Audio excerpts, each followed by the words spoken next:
Coucou les amis et bienvenue dans cette nouvelle vidéo. Alors, j'ai été un peu dur sur le titre peut-être, un petit peu peut-être. Voilà, en fait tout simplement, aujourd'hui je voulais vous faire part des gros inconvénients. La caméra est posée sur mon volant, c'est pour ça qu'elle bouge. Des gros inconvénients qu'il y a sur la MG4. Ah oui, parce que comme toutes les voitures, il y a du bien, il y a du mal. Mais là, il y a beaucoup de bien, mais il y a pas mal de mal aussi. Donc, c'est parti. Je vous fais un petit récapitulatif de tout ce qui ne va pas sur la voiture. Go! Donc, premier problème sur cette voiture, pour moi, c'est la visibilité. Voilà, en fait, tu n'as aucune visibilité, que ce soit le capot, les rétros ou le rétroviseur intérieur. Regardez ça. Donc là, je suis à vision humaine. Je suis mis en face de mes yeux. Vous voyez, bon, le capot est très bas. Alors, le problème, là,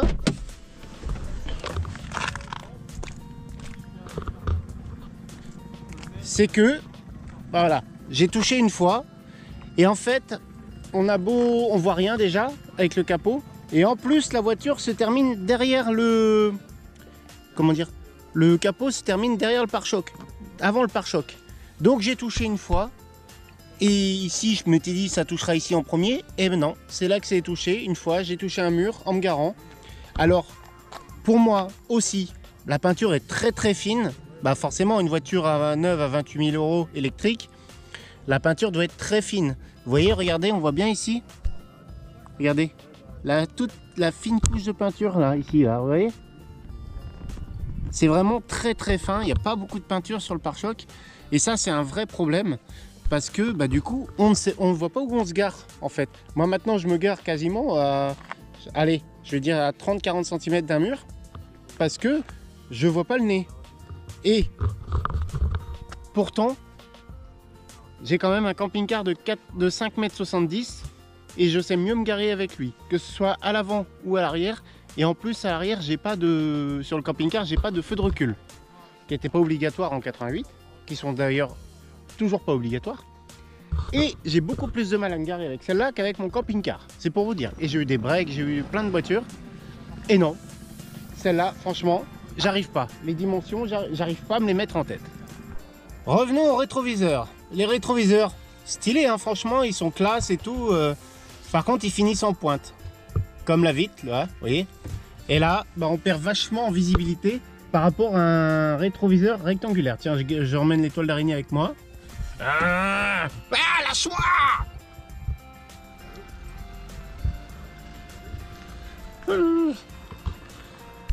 Et on perd vachement en visibilité quand le rétroviseur part en pointe comme ça. Moi, je trouve, hein, perso, après, voilà, chacun ses problèmes.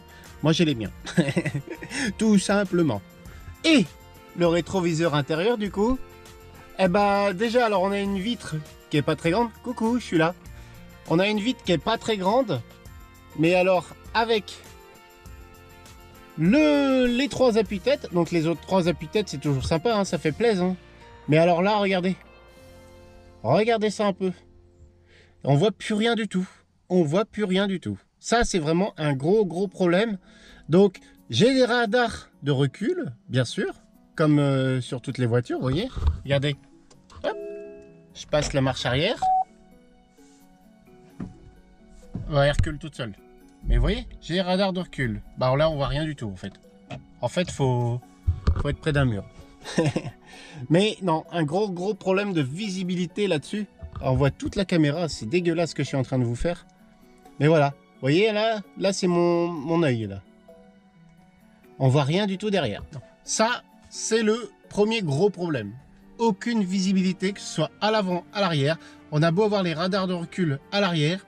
Alors pour préciser, je n'ai pas les radars de recul. Non, c'est pas des radars de recul à l'avant du coup. Je n'ai pas les radars à l'avant. Parce que beaucoup se sont foutus de ma gueule sur un TikTok comme quoi j'avais touché au mur, que j'avais fait il y a quelques mois. Et non, il n'y a pas de radar à l'avant. C'est le modèle standard. Alors les autres versions, je ne sais pas si elles l'ont, mais le modèle standard n'a pas les radars à l'avant. Et oui, c'est une voiture électrique qui n'a pas toutes les options. Comme les voitures thermiques, elle n'a pas toutes les options, des fois. Et voilà. Ça, c'était le premier problème. Le second problème, c'est les suspensions. On a quelques pavés à Vitré, la ville où j'habite. On a quelques endroits où c'est pavé. Donc, regardez cet extrait. Voilà, on arrive dans la première zone en pavé.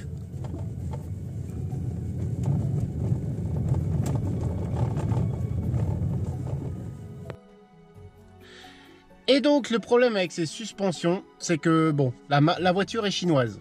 MG, c'est une marque anglaise à la base. Aujourd'hui, c'est une marque chinoise. Pour tirer les prix, pour avoir la voiture neuve, elle valait 28 000 € à l'époque. Donc, à l'époque, c'était l'année dernière. Aujourd'hui, je ne sais pas combien elle vaut. Hein. Elle est en location. Moi, je la loue 99 € par mois, que je l'ai prise l'année dernière. Cette année, elle est allouée 249 € par mois. Bah oui, parce que les marques chinoises ont perdu les primes écologiques européennes. Tant que les voitures ne sont pas fabriquées en Europe, elles perdent leurs primes écologiques. Ça, c'est cool. Il faut privilégier l'Europe, voire même la France. Ça, c'est bien. Après, moi, j'ai eu l'avantage de profiter de cette prime. Donc, 99 € par mois pour une voiture neuve, franchement, c'est plutôt intéressant. Et en plus, je me la pète kéké là, avec mon bras sur le... Là, il manquait plus sur la Côte d'Azur et je suis bien là. Là, je peux emballer de là. Non, je rigole. Et donc, revenons en suspension. C'est vrai que c'est pour tirer les prix, ils n'ont pas dû mettre de la grande marque en suspension. Ça doit être une marque chinoise, mais en tout cas, c'est pas du Bilstein, Monroe, Kayaba, voilà, tout ce qu'on connaît en Europe. Alors, on va aller regarder ce qu'on trouve comme marque sur les suspensions si j'arrive à passer la caméra.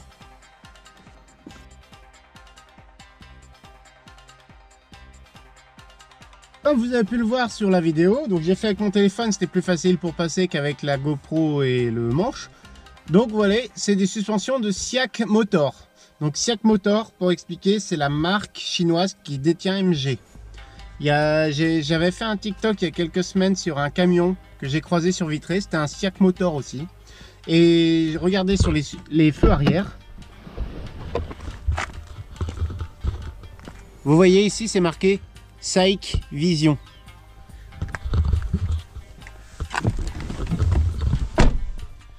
Donc voilà, SAIC Vision, SAIC Motors a ses propres suspensions. Donc je pense que les suspensions sont pas très de bonne qualité, je sais pas si ça se dit, sont de pas très bonne qualité, c'est mieux dans ce sens-là. Voilà, tout simplement, je pense que c'est des suspensions chinoises, une marque chinoise. Après, tout ce qui est chinois n'est pas dégueu, hein. Apple, tout ça c'est fait en Chine, donc voilà, il y a de la bonne qualité. Mais je pense que là, elles sont vraiment trop fermes. Et ça, bon, après, il y a aussi le souci que c'est une voiture électrique, donc forcément, il n'y a pas de bruit de moteur, donc on entend plus les bruits de roulement. Comparé à une voiture thermique où le moteur va prendre le dessus sur les bruits de roulement, ici, voilà, on entend beaucoup les bruits de roulement parce que tout simplement, c'est une voiture électrique et il n'y a pas de bruit de moteur. Donc ça, c'est peut-être un faux problème que j'ai soulevé. Voilà, déjà, bon, voilà. On en est au deuxième. Place au troisième. Pour le troisième problème, comme vous en doutez, ça va être l'autonomie. Eh oui, on y est. Sur les problèmes de voiture électrique, c'est l'autonomie. Donc MG annonce pour le petit moteur, 54 kW, 350 km d'autonomie. Bon, déjà en recharge, on est à 310, 320 à 100%. Donc on est loin des 350 en sachant qu'on n'a pas encore roulé. Et dès qu'on roule, après, voilà, on perd de l'autonomie. Donc ça dépend de la conduite qu'on a, mais je vais dire ça va être 1 kW par kilomètre. Voilà, en gros c'est ça. Non, 1%, excusez-moi, 1% par kilomètre.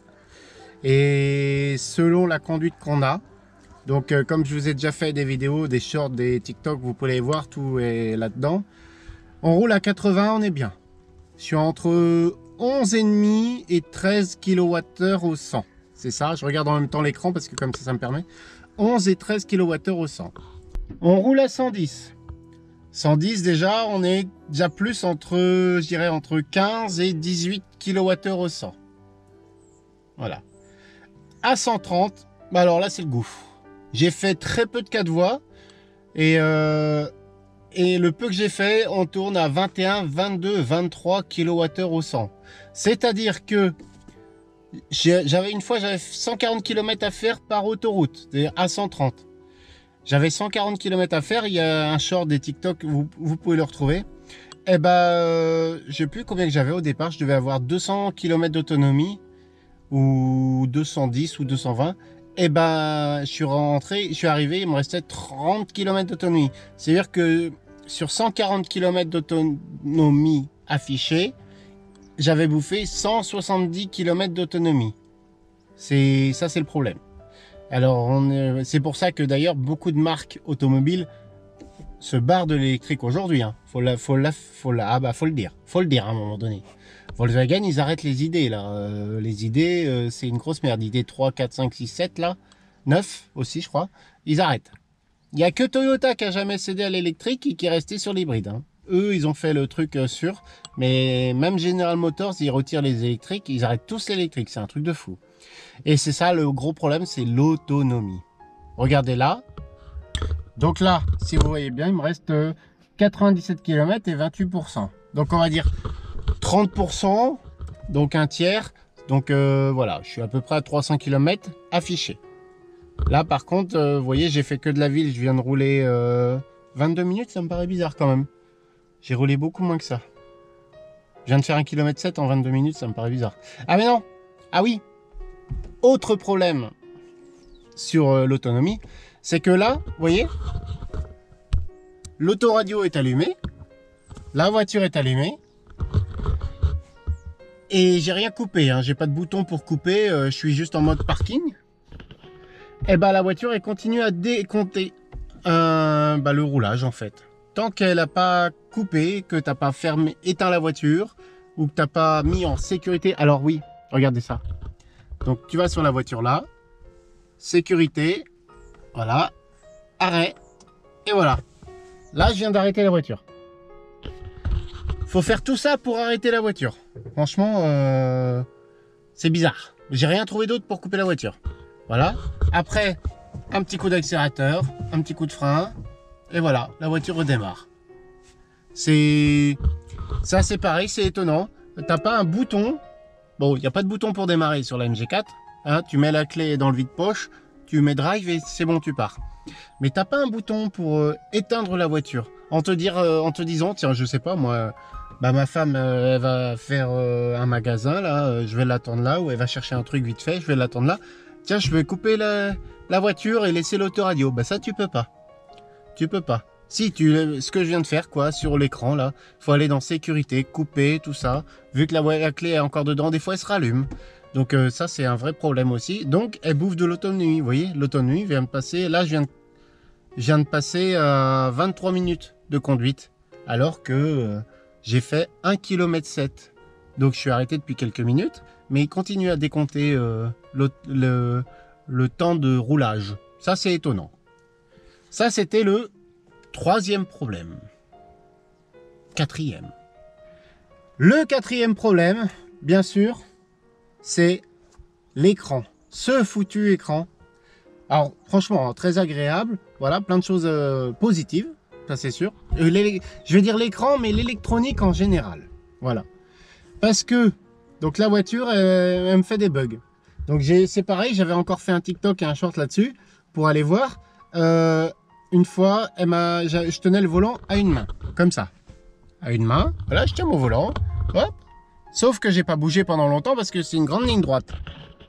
Et donc il m'a mis, reprenez le volant en main, ça sonnait, ça clignotait sur l'écran, reprenez le volant en main.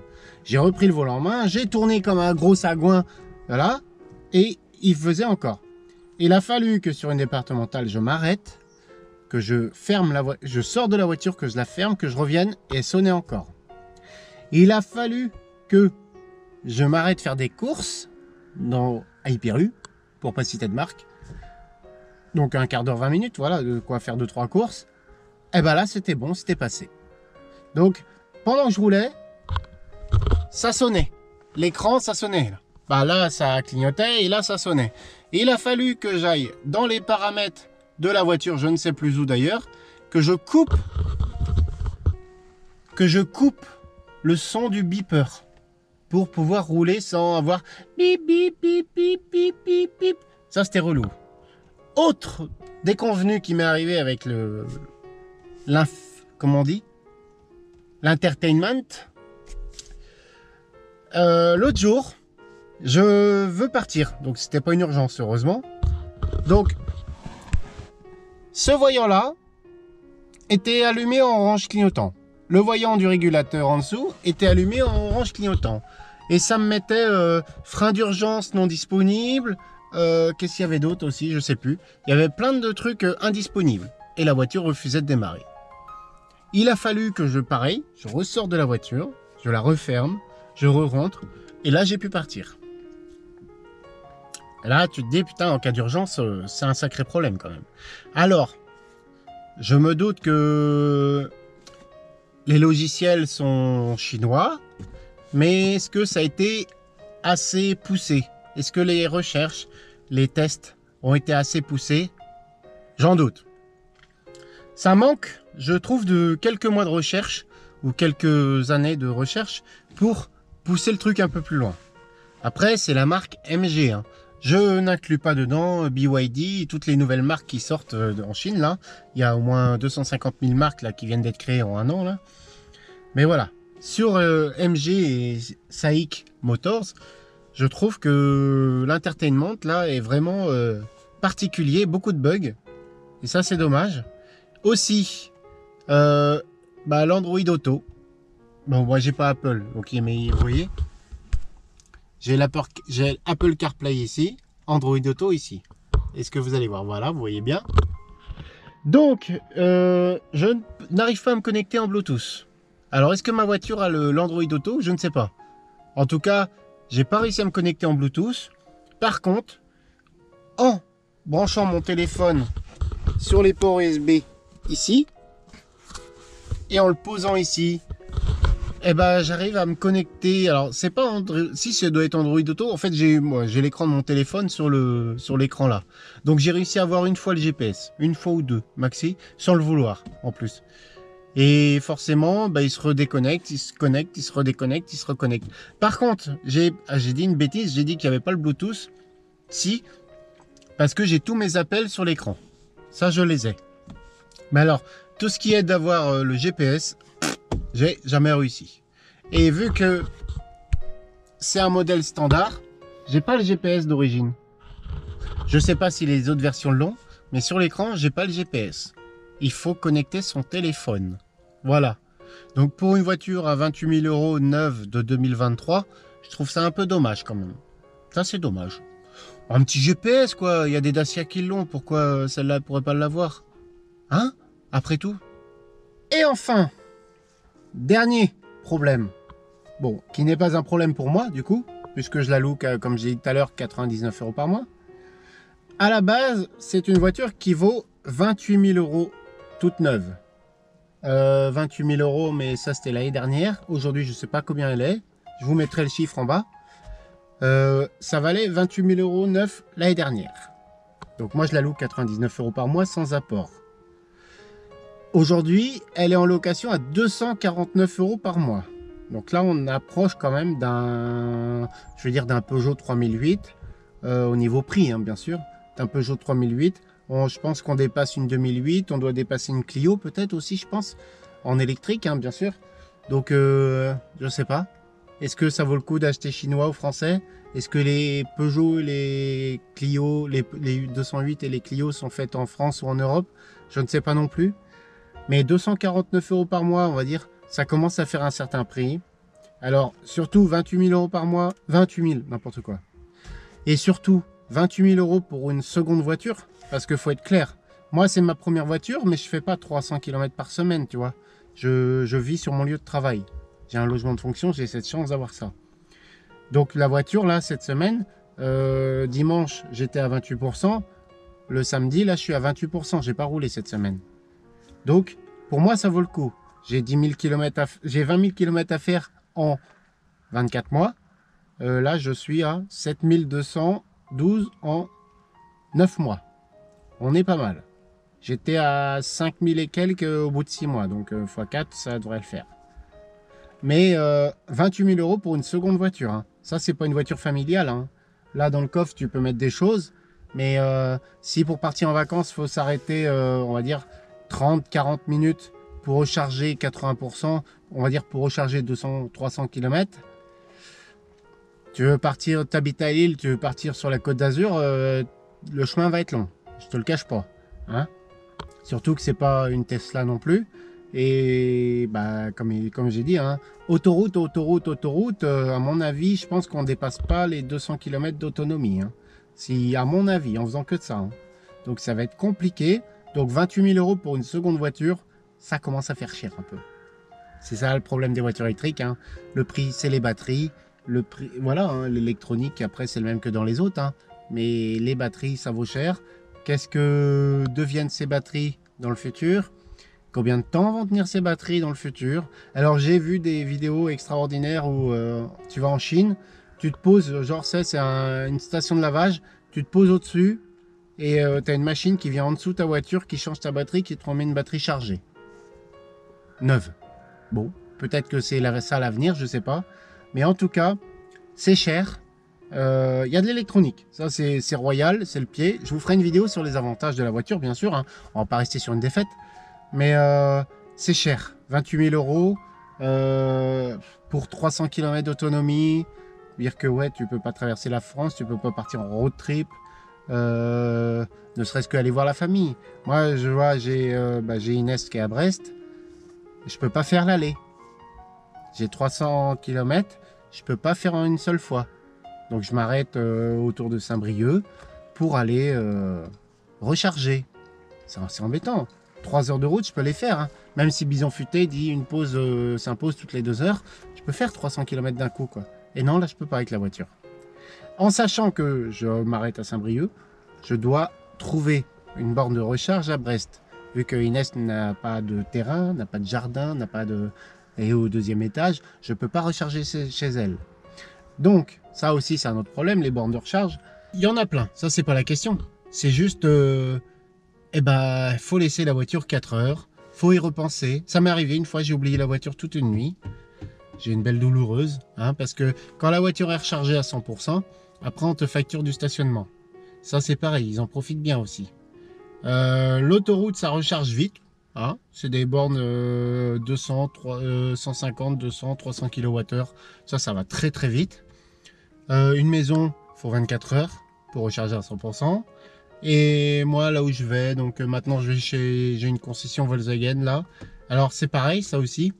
Volkswagen a une borne chez eux pour recharger les voitures électriques, mais pas que les leurs.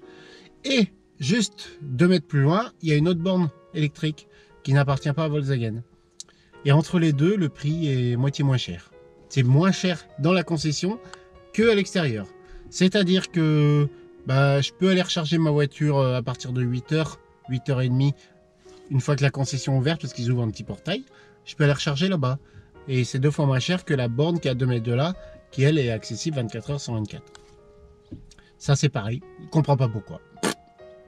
Donc voilà les amis, pour cette vidéo sur les gros inconvénients de la MG4.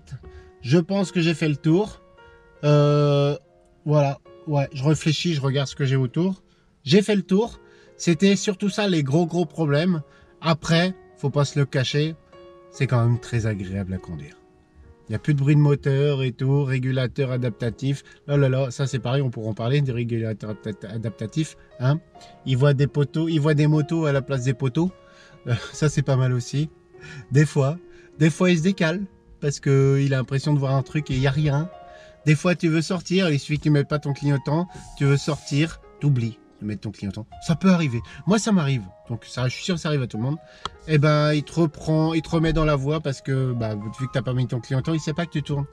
Donc, de petites choses comme ça. Mais bon, ça reste de l'électronique, on va dire, mais beaucoup d'électronique.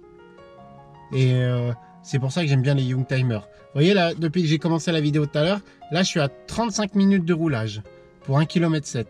Tu m'étonnes que la conso monte là parce que j'ai pas roulé en fait. J'ai fait 1,7 km comme tout à l'heure, mais là je suis à 35 minutes parce que je n'ai pas coupé la voiture. Donc je suis à 21 kWh au 100.